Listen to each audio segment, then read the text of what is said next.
Man, this is gonna be rough, but it happens to a lot of drivers, people in general. There's a driver that I know.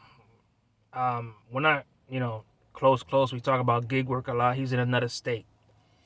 So, as we all do, we get tired of these apps sometimes, and we'll say stuff. We complain just like any other job.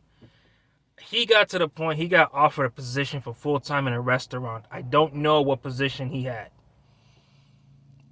He called the apps he had to cancel them, to deactivate himself. He said, "Look, I don't want you guys to email me. I never want to be on these apps. I'm tired of this." And he had some good amount of apps, but he was talking to the main ones: Instacart, Grubhub, DoorDash, Shift. He said was busy in his area, and a few other ones. He text, email, called them all saying, "Look, I want to be deactivated. I'm tired of your crap. I'm done with this."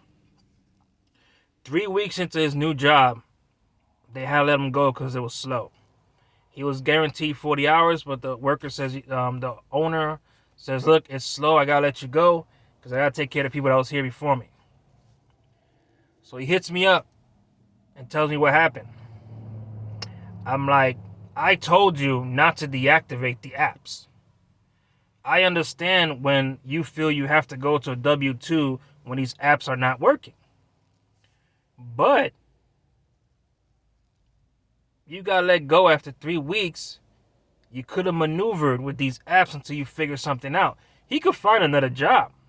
But then, the job hunting situation nowadays, is good and bad.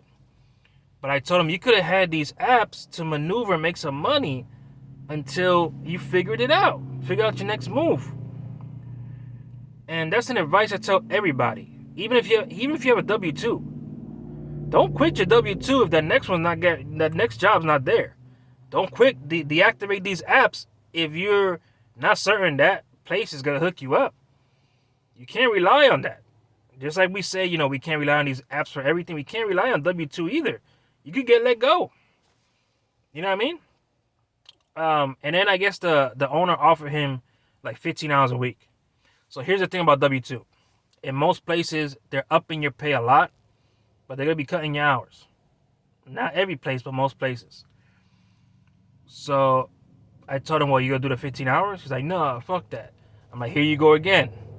You're leaving something again. You got some money opportunity there. You never know what could happen. Somebody could quit.